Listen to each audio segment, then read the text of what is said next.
Your Excellency, Dr. Emmerson Mnangagwa, President of the Republic of Zimbabwe.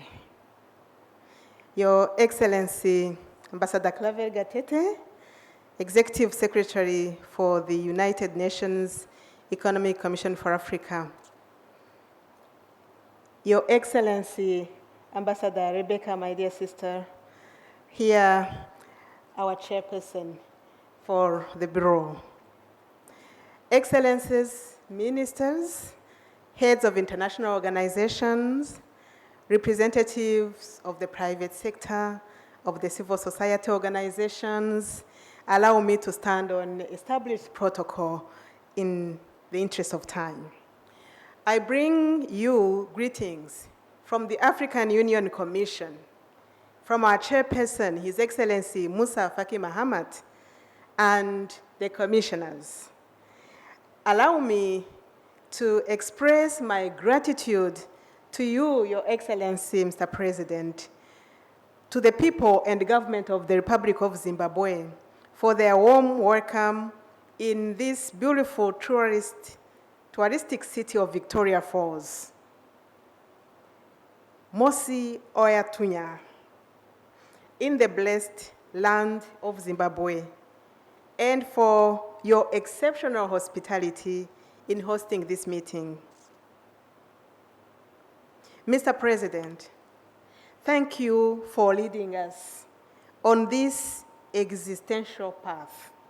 Indeed, the organization of this conference is a testimony to the continent's commitment to pursue a transition to an inclusive and greener economic transformation with appropriate financing mechanisms. Allow me also to extend appreciation to my dear brother, His Excellency Ambassador Claver Gatete, the UN Secretary General and Under-Secretary General and Executive Secretary for the United Nations Economic Commission for Africa, and your team for the great effort in organizing this strategic meeting. The outcome of this meeting will go a long way in realizing and fostering inclusive growth and sustainable development of Africa towards achieving Agenda 2063 and Agenda 2030, the SDGs. You may recall that at the 7th Annual African Union United Nations Conference held in New York on November 28 last year, just 20 days after my brother was appointed to head the Economic Commission for Africa, our principals, the SG of the UN and the chairperson of the African Union Commission, holding the high-level strategic dialogue on sustainable development, then a high-level strategic dialogue on sustainable development was established. This dialogue, which is co-chaired by the Deputy Secretary General on the side of the UN and the Deputy Chairperson on the side of the African Union Commission, underpinned by portfolio college-to-college fora led by African Union Commission commissioners and their UN counterpart principals, will be regularly addressing priority issues of strategic importance for the speedy delivery of our one framework, two agendas. That's why I'm deeply honored to participate in this 56th session of the Conference of African Ministers of Finance, Planning and Economic Development, where a number of such strategic issues is being discussed. Your Excellencies, as you are aware, Africa is navigating the delivery of its blueprint Agenda 2063 in a turbulent global environment, posing tremendous challenges to African economies, with the ripple effects on socio-political spaces as well. The impact of the global shocks induced by the COVID-19 pandemic, geopolitical tensions, and climate change continue to affect Africa's growth trajectory. Africa's GDP, gross domestic product, is expected to grow at an average of 3.8% in 2024 and 4.2% in 2025, respectively. Despite this regain and positive trend, this growth, however, remains well below the pre-pandemic average of 5% and the targeted 7 to 10% level required to achieve Agenda 2030 and Agenda 2063 goals. To accelerate growth, therefore, and cope with unfavorable global environment, governments have increased fiscal spending in a context of declining domestic revenues, which, unfortunately, has led to unsustainable debt levels and limited access to international finance. On a positive side, the continent's potential to reclaim its long overdue rightful treatment is increasingly materializing as global landscape takes multipolar shapes and the African Union became a full member of the G20. Today, more than ever, we stand a better chance to develop Africa's productive capacities through industrialization, to harness the potential of our youth as an engine for greener economic transformation, to tap Africa's green potential, to stem illicit financial flows and recalibrate our taxing rights, to harness the role of the private sector investments and innovative financing mechanisms, and to reform the global financial architecture. However, no African country can do it alone. Africa is stronger together.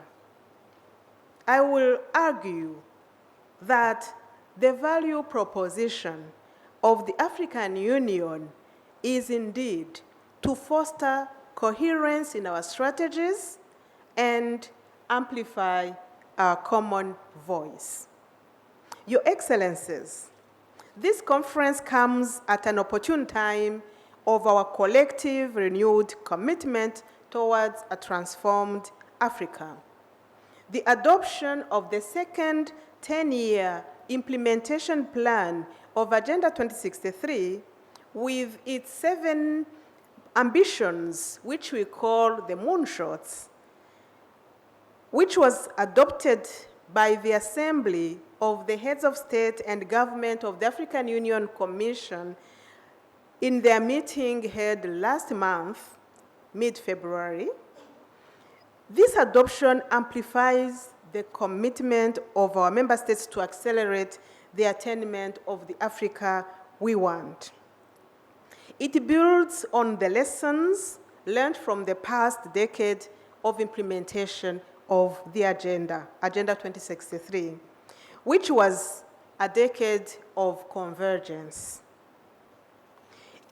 And these lessons included, among others, the need for more domestication of the agenda at the national levels, deliberate costing, robust resource mobilization, mainly domestic resource mobilization, stronger implementation capacity at all levels, sector, ministerial levels, national levels, regional levels, and at the continental level.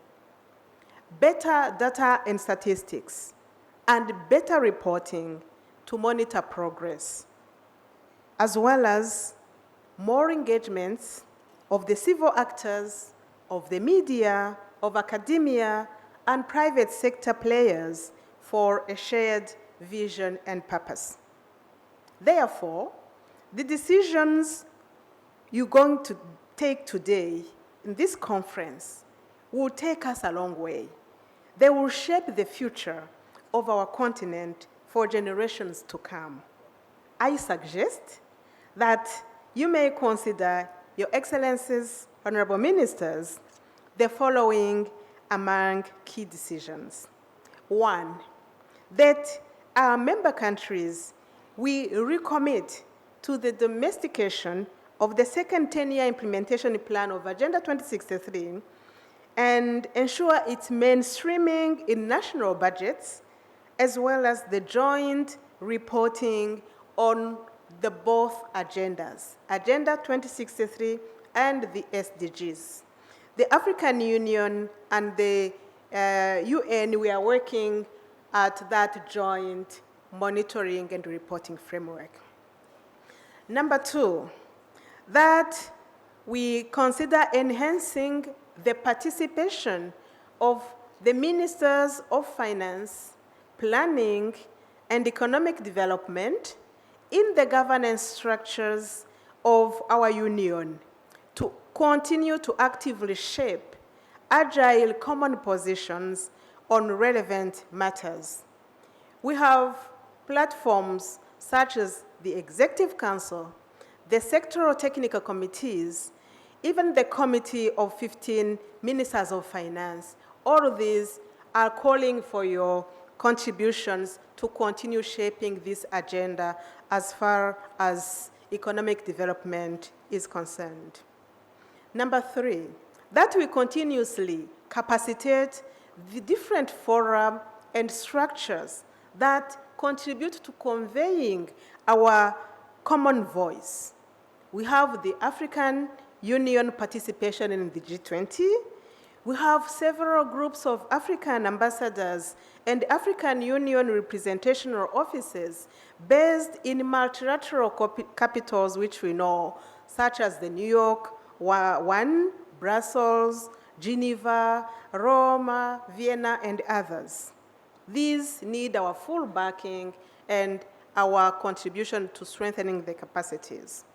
Number four, we need to continue to explore synergies that could accrue by pooling our national resources and regional and continental resources through the African Union institutions and implementing agencies so that we may finance the portfolio of bankable regional green projects.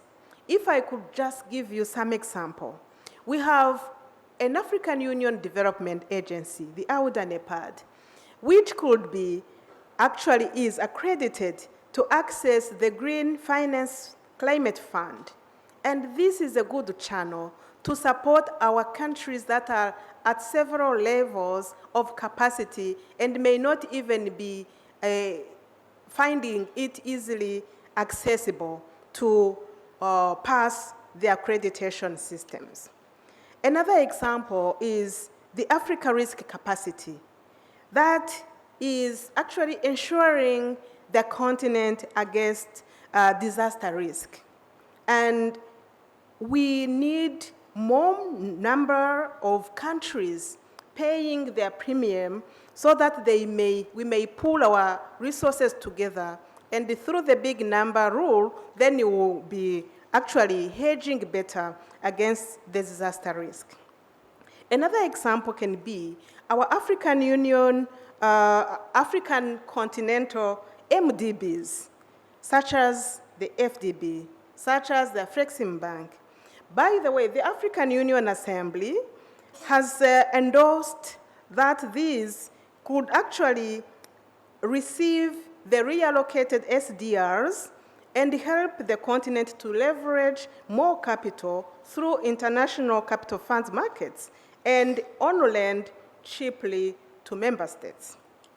Last but not least, as an example, we need to look at the African countries' multilateral financial institutions, the multilateral development banks that are calling for more capital so that they can beef up their muscle, so they may expand their financial products, including concessional lending and capacity building grants to African countries.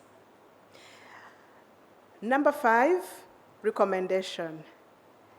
Of course, as the African Union, we continue to advocate for the operationalization of the African Union financial institutions, that is the African Central Bank, the African Monetary Fund, the African Investment Bank, the Pan-African Stock Exchange. And this is in order to secure long-term financing of Agenda 2063. On this note, I wish you fruitful deliberations, and thank you for the kind attention.